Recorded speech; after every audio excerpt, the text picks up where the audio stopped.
All right, so welcome back to Spiker Story Time. All right, the second story that we're going to read this year is called The Most Dangerous Game. And it's a little bit longer. I'm probably going to break this up into 2 or maybe 3 videos. Okay, so there's a couple of things I have to interrupt myself to say. One of them I'm going to say right now. This story was written by a man named Richard Connell, and he looks like this. And he was a dude who wrote stories. I'd love for there to be an interesting story about this guy, like he himself was a big game hunter. There's really not a whole lot for me to say about him. I don't know a whole lot about him, except to have done a little bit of research so that I would have something neat to say about him. And really, is it wrong if I just say, this dude was kind of boring? He worked for some newspapers and wrote a bunch of stories. He fought in World War I. He wrote stories.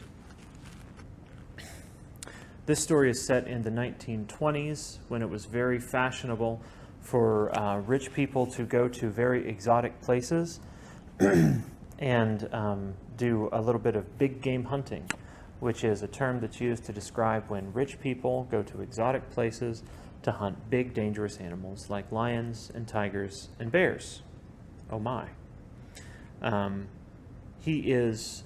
main character, Rainsford, is on his way to a hunt when he winds up being sucked into a dangerous game, which might be the most dangerous game. See, that's the name of the story. I did a thing there. Anyway, let's begin. Off there to the right, somewhere, is a large island, said Whitney. It's rather a mystery.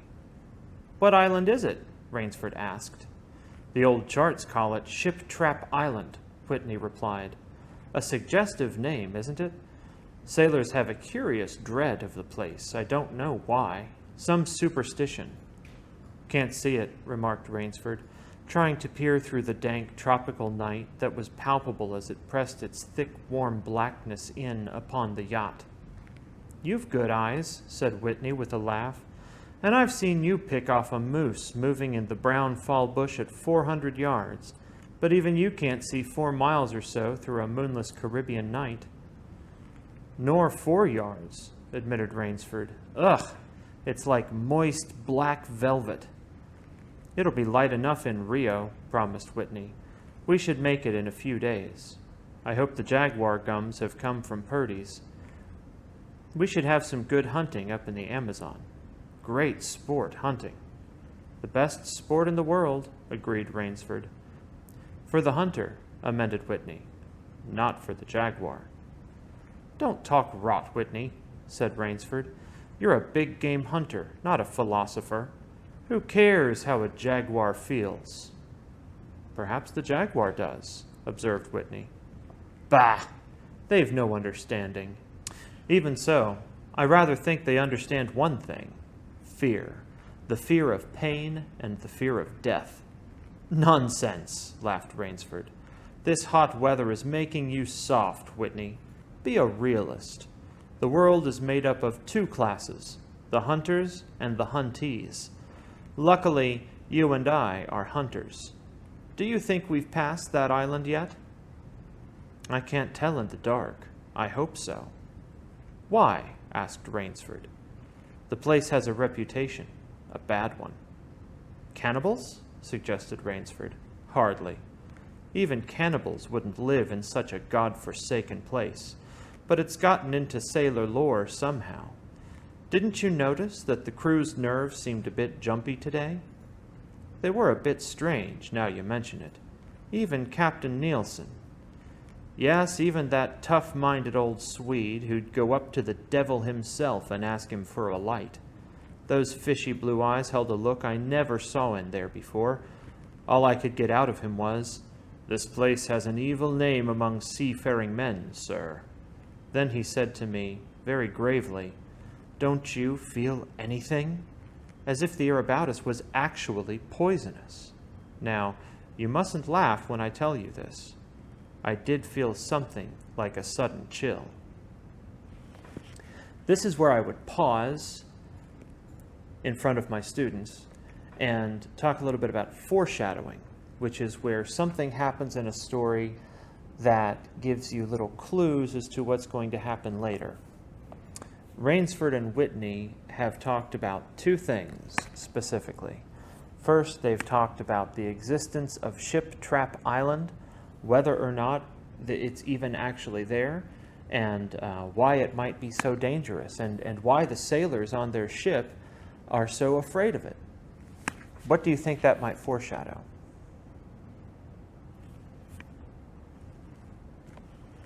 I'd pause for answers here and allow you guys to respond, but since this is a video, I can't really do that.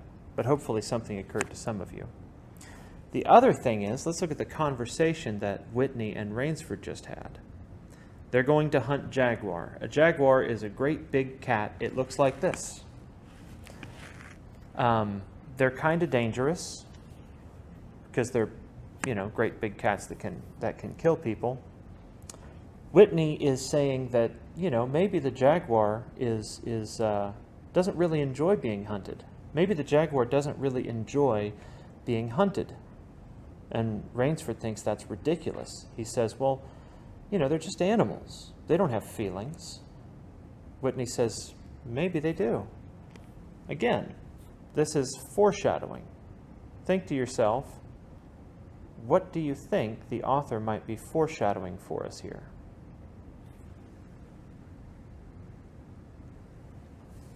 We will continue. There was no breeze. The sea was flat like a plate glass window. We were drawing near the island then. What I felt was a mental chill, a sort of sudden dread. Pure imagination, said Rainsford. One superstitious sailor can taint the whole ship's company with his fear. Maybe, but sometimes I think sailors have an extra sense that tells them when they are in danger. Sometimes I think evil is a tangible thing, with wavelengths, just as sound and light have. An evil place can, so to speak, broadcast vibrations of evil. Anyhow, I'm glad we're getting out of this zone. Well, I think I'll turn in now, Rainsford. I'm not sleepy, said Rainsford. I'm going to smoke another pipe up on the afterdeck. Good night then, Rainsford. See you at breakfast. Right. Good night, Whitney. There was no sound in the night as Rainsford sat there but the muffled throb of the engine that drove the yacht swiftly through the darkness, and the swish and ripple of the wash of the propeller. Rainsford, reclining in a steamer chair, indolently puffed on his favorite briar. The sensuous drowsiness of the night was on him. It's so dark, he thought, that I could sleep without closing my eyes. The night would be my eyelids. So I'm going to stop here again to explain, because they're using a lot of words here that aren't really used anymore. For example, the name Whitney. Well, we still think of Whitney. We think of Whitney like Whitney Houston. But no, in the 1920s, Whitney was very much a man's name. Whitney, the man, the very manly man, says that evil is a tangible thing. Tangible here means that you can touch it and see it. It's the desk is tangible. The chairs are tangible because we can touch them. But we generally think of emotions like fear as intangible. You can feel them, but you can't. You can feel them emotionally, but you can't actually touch them with your fingers. They're intangible. So then they have this conversation, and then Whitney sits there puffing on his favorite briar. Well, briar is a specific kind of wood that they make tobacco pipes out of. And because it's the 1920s, nobody's judging him. He's sitting there on the deck of the ship, drifting off to sleep. An abrupt sound startled him. Off to the right he heard it, and his ears, expert in such matters, could not be mistaken. Again he heard the sound, and again. Somewhere, off in the blackness, someone had fired a gun 3 times. Rainsford sprang up and moved quickly to the rail, mystified. He strained his eyes in the direction from which the reports had come, but it was like trying to see through a blanket. He leapt upon the rail and balanced himself there to get greater elevation. His pipe, striking a rope, was knocked from his mouth. He lunged for it. A short, hoarse cry came from his lips as he realized he had reached too far and had lost his balance. The cry was pinched off short as the blood-warm waters of the Caribbean Sea closed over his head. He fell off the boat. He struggled up to the surface and tried to cry out, but the wash from the speeding yacht slapped him in the face, and the salt water in his open mouth made him gag and strangle.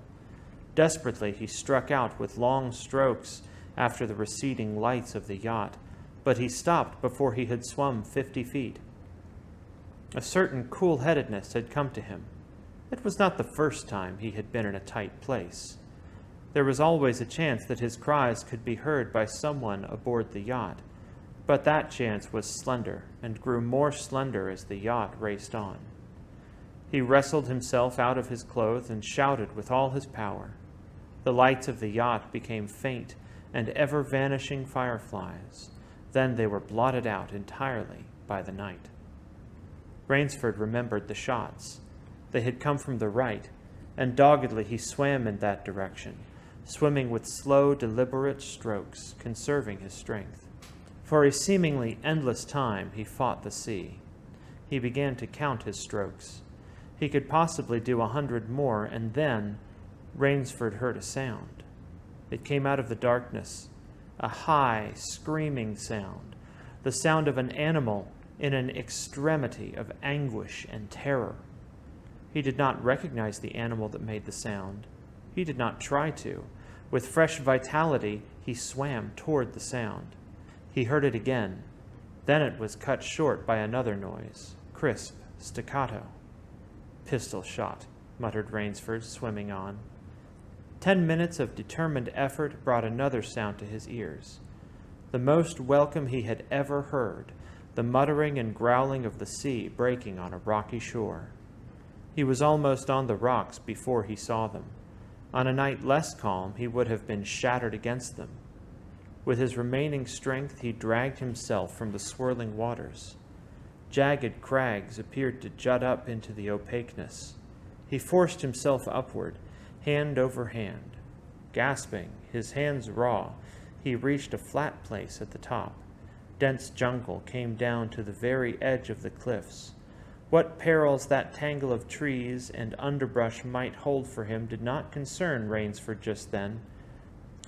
All he knew was that he was safe from his enemy, the sea, and that utter weariness was on him. He flung himself down at the jungle edge and tumbled headlong into the deepest sleep of his life.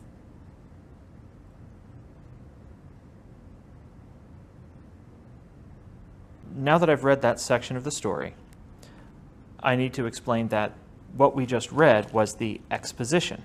So what we've done is we've introduced our main character, who is Rainsford, and we've introduced the situation that he's in and the time period and a little bit about the character, right? So we know that the dude's name is Rainsford. We know that he is a big game hunter. We know that he has this worldview where there are the hunters and then there is the hunted, and you're either one of those two things or the other. And we know that he has fallen off of a boat and he has landed on a dangerous island and he's heard gunshots. There's our exposition. The next section of the story is going to begin our rising action. We're going to introduce more characters, and we are going to introduce the conflict that's going to take place through the rest of the story. I'm Rainsford, and I'm Whitney, and we're hunters. Man, I love hunting. Yeah, but animals have feelings. No, they don't. Wait a minute. I heard gunshots. Oh no, my pipe!